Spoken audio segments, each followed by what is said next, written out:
여러분 안녕하십니까? 2026년도 첫 번째 맞이하는 휴일입니다. 신년 연휴가 계속되시는 분도 있고 토요일날 출근하신 분도 계시리라고 생각됩니다. 자, 어젯밤 속보로 나왔던 뉴스부터 전해드립니다. 베네수엘라 사정이 이상하게 돌아가고 있습니다. 굉장히 긴박하게 돌아가고 있는 것 같은데요. KBS 말로 26년 1월 3일 7시 8분자로 속보가 떴습니다. 트럼프 대통령이 마두로 베네수엘라 대통령을 생포해서 이동하고 있는 중이다. 베네수엘라 공격 성공하면서 헤드라인을 달고 나왔습니다. 트럼프 미국 대통령이 자신의 SNS를 통해서 이번 공습으로 니콜라스 마두로 베네수엘라 대통령을 생포했다고 밝혔습니다. 미국 대통령이 자신의 SNS를 통해 베네수엘라 공습 관련 첫 입장을 내놓은 것입니다. 트럼프 대통령은 미국이 베네수엘라를 상대로 대규모 공격을 성공적으로 수행했다면서 니콜라스 마두로 베네수엘라 대통령 누구를 체포해 국외로 이송하고 있다고 밝혔습니다.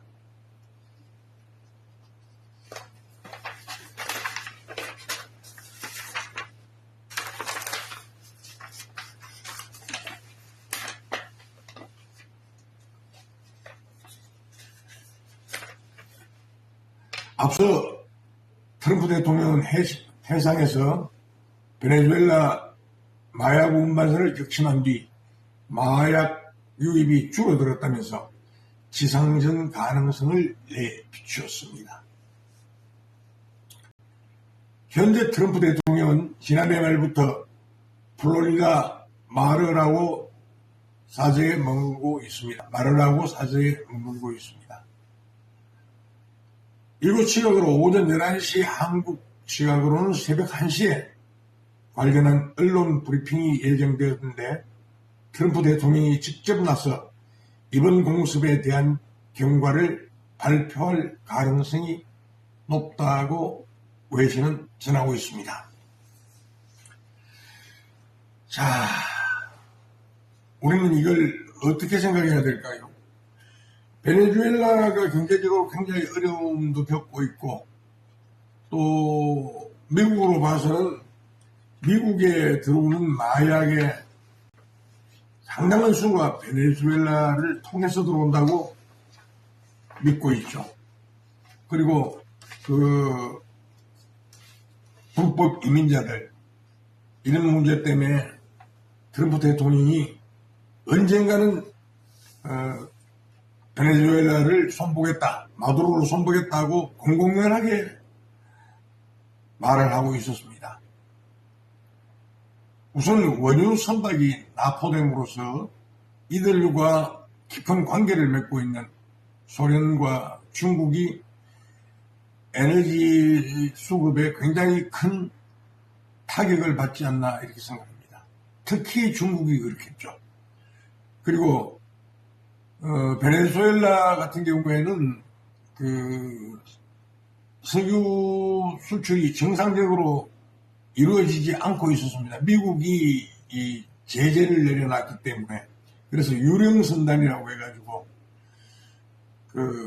화물선이 일단 공해선으로 나가면서 항행 자기 배의 어떤 표식을 꺼버립니다. 그럼 이 배가 갑자기 사라져버리는 것이죠.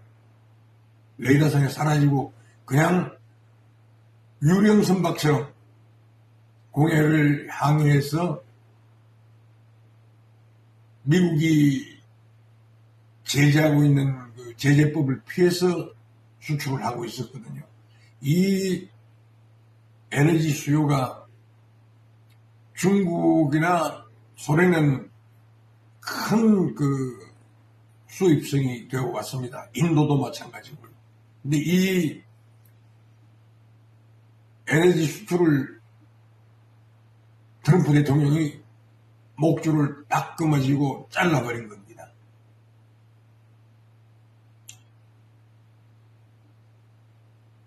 안보리를 즉시 소집하겠다. 잔혹한 침략 행위 마두로 체포에 격앙된 반미 국가들. 이 전민구 한지혜 기자가 입력한 기사입니다. 이 도널드 트럼프 행정부가 3일 감행한 베네수엘라 수도 카라카스 공습과 니콜라스 마두로 베네수엘라 대통령 선포작전을 두고 반미 성향 국가들이 일제히 반발하고 있다. 이렇게 나오고 있습니다. 대표적인 반미 국가인 이란 정부는 베네수엘라 공습에 대해 즉시 규탄 성명을 냈다고 합니다. 이란 외교부는 국가 주권과 영토를 명백히 침해한 행위로 규정하고 유엔 안전보장이사회 그러니까 안보리의 불법 침략을 즉시 중단시키고자 책임자들을 처벌할 것을 촉구했습니다. 참 국제정세가 하룻밤 사이에 급변해버렸습니다. 베네수엘라 인근 중남미 국가들의 반발은 더더욱 거세지고 있습니다. 트럼프 2기 행정부 출범 초기부터 트럼프 대통령과 대립해온 구스타포 페트로 콜롬비아 대통령 이날 소셜미디어 X에서 지금 이 순간 카라카스 미사일 공격을 당하고 있다.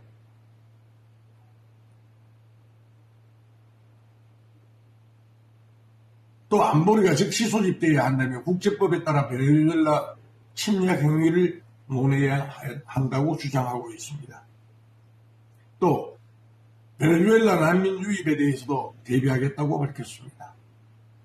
페트로 대통령은 국가안전보장이사회를 진행하며 우리 정부는 대규모 난민 유입에 대해 그러니까 베네수엘라 사람들이 그쪽으로 넘어가겠죠, 그죠? 국경지대 병력을 정강 배치하고 동원할 수 있는 모든 지원 인력뿐만 아니라 관련 업무에 투입될 것이라고 덧붙였다. 콜롬비아는 베네수엘라와 2200km에 달하는 육로 국경을 맞대고 있는 나라입니다. 그러니까 이게 밤새 지금 현재도 일어나고 있는 사건입니다.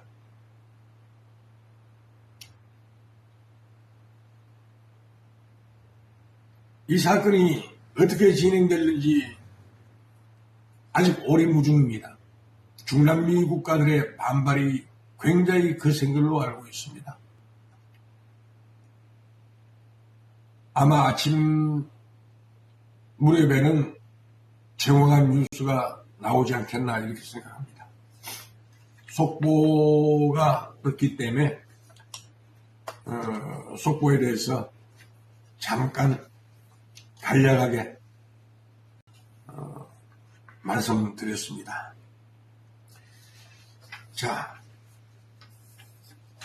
우선 지난 일주일간 우리나라 정치계에서는 부패 스캔들과 갑질 스캔들로 아주 얼룩진 한 주였습니다. 먼저 더불어민주당 강성우 제명 사건이죠. 지난 지방선거에서 김경이라는 서울시 강서구 쪽에 있던 의원이 영등포 쪽으로 공천을 받기 위해서 현금 1억을 강서구 측에 전달했던가 봅니다. 근데 이 더불어민주당 국회의원 강선우는 강선우 자기가 받았는지 보좌관이 받았는지 그건 뭐 아직 자세하게 밝혀진 것은 없습니다. 일단 받긴 받았는가 봐요. 그랬더니 돈을 이제 공천 심사가 시작되자 내일이 이제 공천 발표가 나는데 강선우가 더불어민주당 원내대표를 찾아갑니다. 원내대표에게 이거 나 1억 받았는데 우짜문 좋으냐 하니까 원내대표 김병기가 아주 정직하게 교과서처럼 말해줍니다. 그걸 왜 받냐? 받는 즉시 되돌려줘야 된다. 이 사실은 당신하고 나하고만 알아야 되지 다른 사람이 알아서도 될 일도 아니다. 이 빨리 돌려줘라. 이게 진짜 큰일 날 일이다.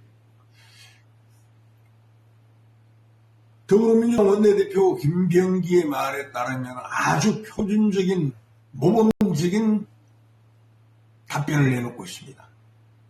그러니까 이제 강선우 의원이 여성 의원이잖아요. 나 어떻게 살려주세요 하고 그냥 애걸복걸을 합니다.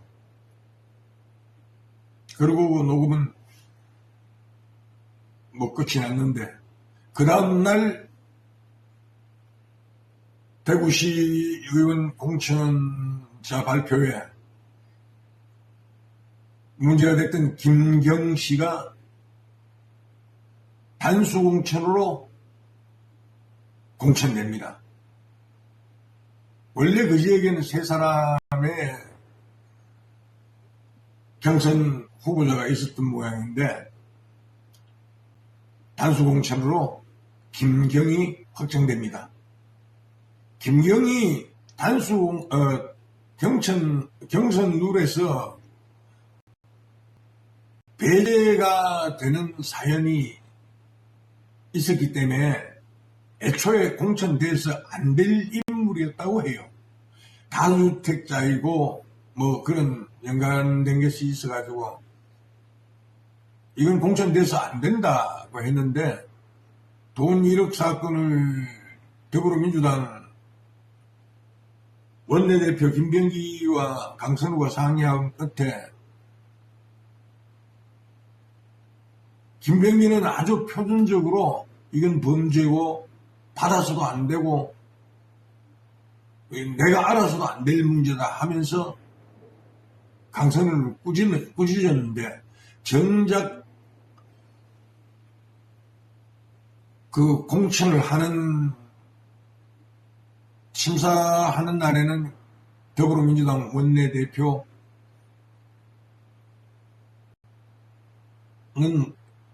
나오지 않았다고 합니다. 대신에 강선우가 참석해서 회의록에 남겨져 있고요. 김경은 이렇게 공천을 받아 시의회에 진출을 합니다. 근데 이 녹취 파일이 있었던가 봐요. 여기서 이제 한참 문제가 되는 것이 그럼 이 녹취를 누가 했냐? 이 녹취가 우리 지금 가지고 있는 이 휴대전화 갤럭시 폰의 이 휴대전화는 자동 녹음 기능이 들어있습니다. 뭐 내가 꼭 상대와의 대화를 녹음한다고 마음을 먹지 않아도 그냥 자연스럽게 녹음되어 있는 녹음 파일이 자동 저장되게끔 되어 있는 전화기인데, 강선우와 김병기 간에는 이 자동 녹음 기능의 휴대전화기의 녹음이 아닌 것 같다는 이야기가 나옵니다. 그럼 일부러 녹음을 했다는 이야기죠. 더불어민주당 원내대표실에서 했는 건지, 저우전 김병기의 사무실에서 이루어진 녹음은 맞는 걸로 밝혀지고 있습니다. 근데 또 이거 하나 이상한 것이, 이것이 MBC에 제보가 돼가지고 이 언론에 이제 터트려졌는데, 김병기가 MBC에다 제공했다? 글쎄요. 그거는 아닌 것 같다라는 견해들이 많습니다. 그러면은 업소하러 갔던 강선우가 이것을 제보했다? 그건 말도 안 되는 소리고. 그래서 유추하는 소리들이 김병기의 보좌관 중에 누가 제보한 거 아니냐, 이렇게 추측을 한 말들이 많습니다.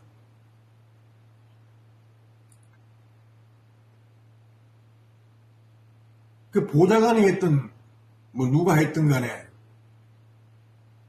자기 사무실에 자기하고 대화를 하기 위해서 온 사람을 녹취를 한다?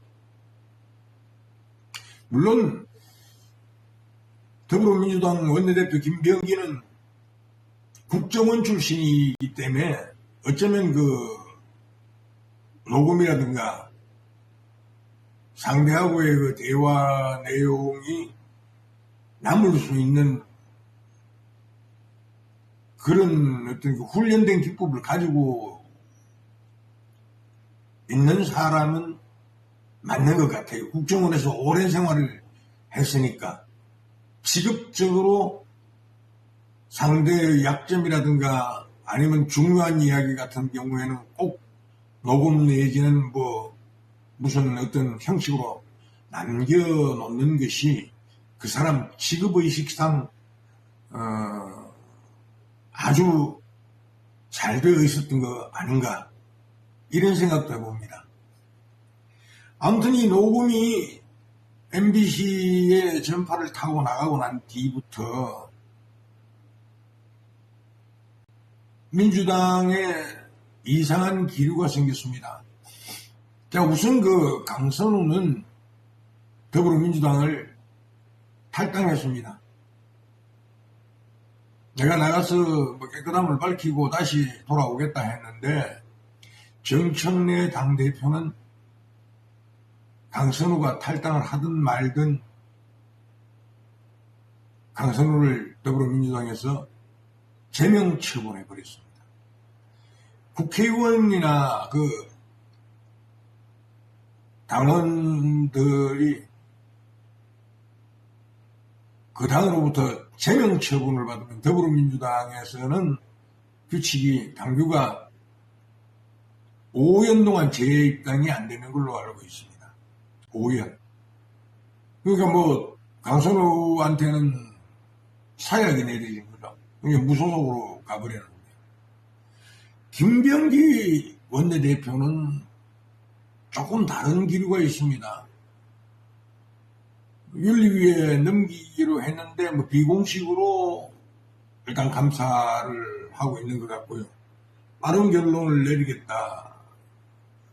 이야기도 있었는데, 정청래 대표가 어제 저녁에 밝힌 걸 보니까 환부는 도려내야 한다.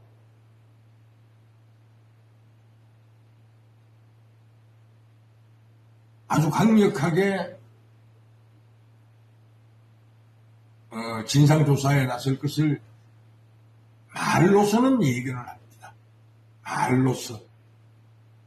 그런데 이 정치인들 원래 팔은 안으로 굽는 편이거든요. 이건 지켜볼 일이다. 어떻게 결과가 나오는지 지켜볼 일이다.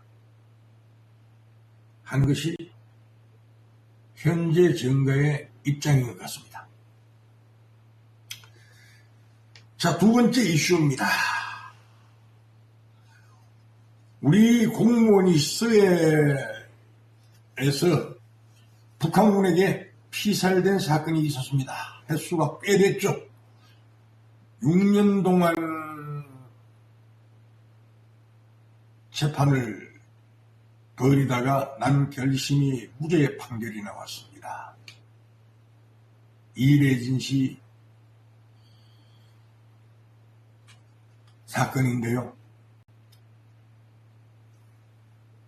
1심 무죄가 나오자 경찰이 항소 포기 쪽으로 기울어지는 듯 하자 이래진 씨가, 형님 되시는 이래진 씨가 울분을 토하면서 국회 앞에서 성명서도 낭독하고 미국 정가에다 탄원서도 보내고 이렇게 몰아치니까 일단은 반쪽 항소만 한 것이다 하고 항소 사실에 박지원 국정원장은 빼버리고 서훈 안보실장만 직무유기에 대해 가지고 보강수사를 의뢰한 것 같더라고요. 예, 항소한 것 같더라고요.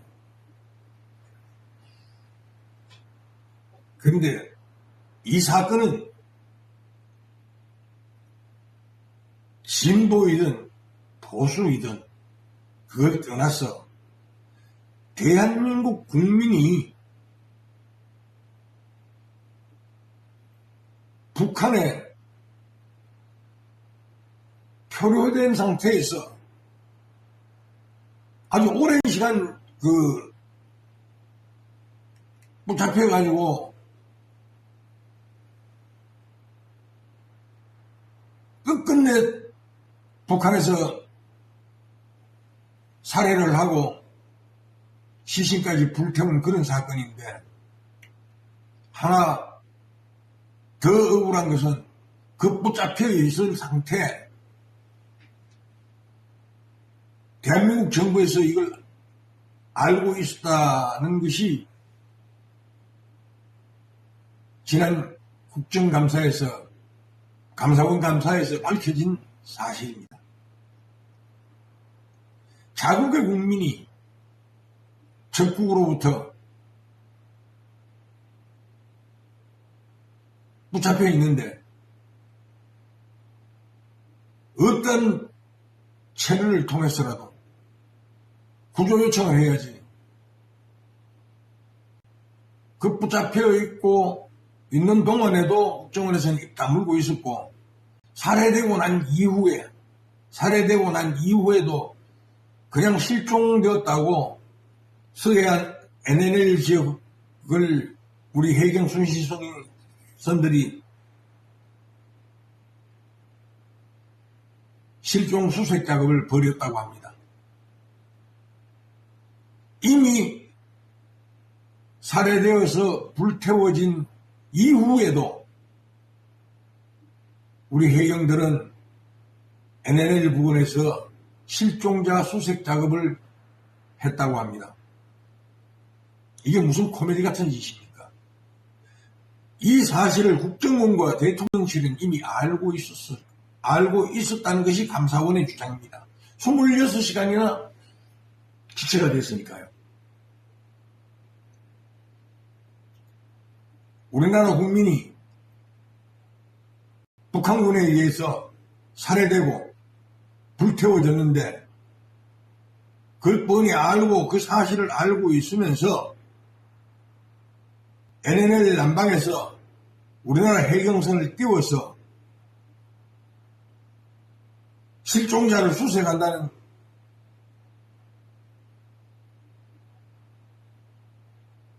이런 가정스러운 행동을 대한민국 정부가 해야 되는 것입니까? 이게 나라가 맞습니까?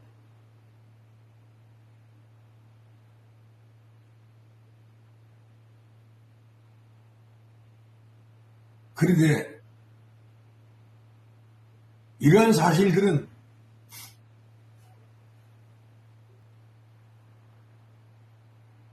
널리 이슈를 받지 못합니다.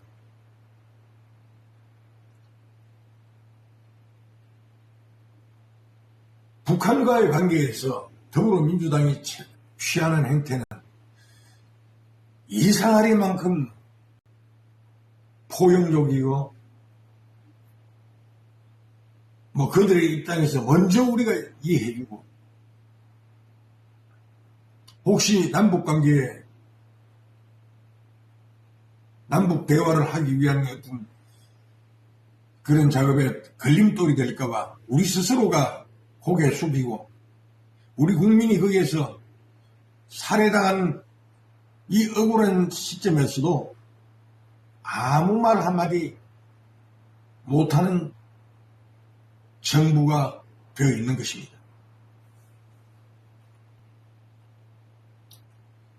참 안타깝고 억울한 사연이다. 이런 말씀을 꼭 드리고 싶고요. 자, 세 번째 주제, 국민의힘 당원 게시판 문제를 짚고 가겠습니다.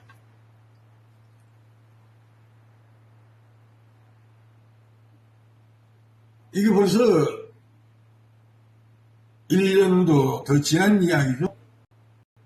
한동훈 당대표 시절 이야기인데 당원 게시판, 익명 게시판, 저도 그 게시판에 글을 남기고 하기도 했습니다.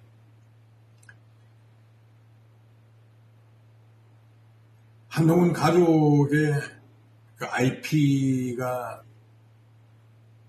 사용됐고 2개의 IP가 사용됐다고 그럽니다. 집중적으로 댓글이 올라왔는데 한동훈 전 대표가 대응하기는 처음에는 무대응을 했었어요. 그러다가 당원들의 여론이 거세지니까 가족들이 한 것 같다 죄송하다 하는 식으로 슬쩍 흘린 것 같았습니다. 가족이 맞느니 다른 사람이니 66년생 한동훈이니 왜니 하고 끝까지 이게 분란으로 남아있었는데 이번에 당원 게시판 조사 결과 드러난 사실은 2개의 IP가 집중적으로 사용됐다. 근데 IP라는 것은요, 인터넷 주소입니다. 인터넷 주소이기 때문에 그 IP를 추적해보면 누구 집에 걸려있는 인터넷선인지 알게끔 되어 있어요. 근데 이 문제가 묘하게 흘러가는 것이 그러면 한동훈 전 대표가 사는 집에서 이 2개의 IP가 사용됐다 그러면은 한동훈 전 대표 가족들이 가족 중에 누가 게시글을 올리는 것이라고 판단이 됩니다만 이게 미국에서 한동훈 씨 자녀분이 미국에 있는가 봐요. 그 IP가 한동훈 씨 집에서 나온 IP가 아니라고 그러면은 그럼 아이디만 도용을 한 상태가 되기 때문에 이 제3자가 IP를 도용해서 직접적으로 아주 집중적으로 당원 게시판에 글을 올렸다는 이야기가 되는 것이고, 그것은 바로 여론 조작이 되는 것입니다. 매크로를 사용해서 여론 조작했던 그 더불어민주당의 김경수 지사 감옥 가지 않습니까?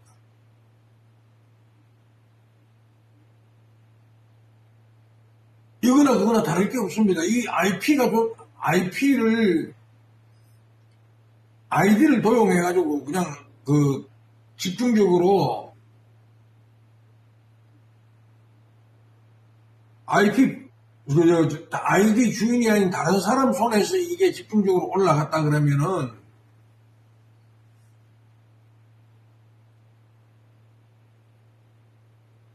게시판에 그냥 도배를 하기 위한 작전 세력이 들어왔다는 말과 같은 말이 됩니다. 굉장히 심각한 사실이 되기 때문에 여기에 대해서 어떤 형태든 한동훈 당대표는 정확한 해명이 있어야 될 것입니다. 자, 이 이야기와 더불어 마지막으로 종결을 짓기 위한 수소로 갑니다. 오세훈 서울시장, 이제 계엄과의 단절을 하고 새로운 미래를 나가자 많이 참아왔다. 이런 이야기를 던졌습니다. 부산시장 박형준도 당이 모두 화합해야 된다. 니 잘나고 내 잘나고 해서 흐트러지면 그렇지 않아도 힘든데 이 지방선거에서 아주 국민들의 호된 질책을 받을 것이다. 그래서 모두가 화합하고 하나가 되는 그런 길로 가자 하는 메시지를 냈습니다.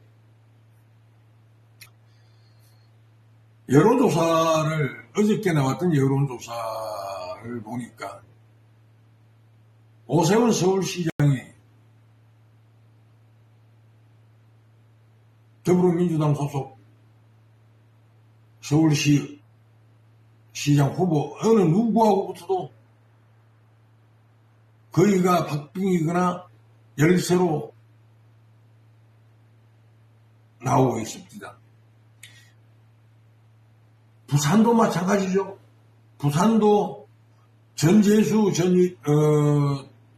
해수부 장관이 현역 아직 국회의원입니다. 배지가 안 떨어졌어요. 해수부 장관이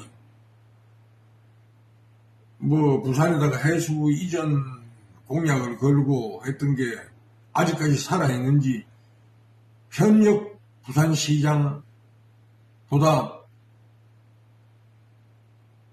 여론이 높게 나왔어요. 그러니까 우리나라 광역시 단체장들이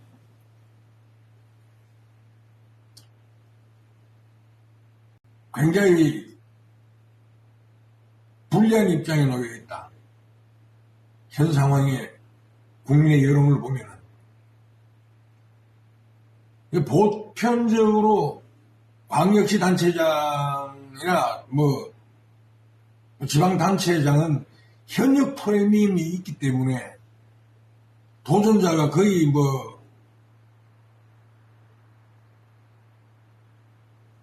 박빙이라도 현역 프리미엄이 높게 작용한다. 이렇게 단언을 하는데 이번 여론조사 결과는 광역시 단체장이 현역 오세훈이고 현역 박형준인데도 그 두 단체장이 현역의 프리미엄을 안고서도 밀린다.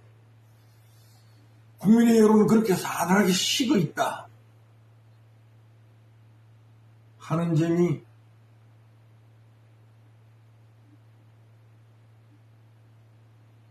우리 당원 동지 여러분들의 가슴을 아프게 하는 그런 한 주였습니다. 물론 선거가 코앞에 다가오고 후보자가 결정이 되면 그때부터는 또 전선이 다시 형성될 것입니다. 그러나 좋은 것이 좋다고 국민의 여론이 순풍을 단 것 같이 그렇게 국민의힘과 국민들의 여론이 아주 잘 맞아떨어지는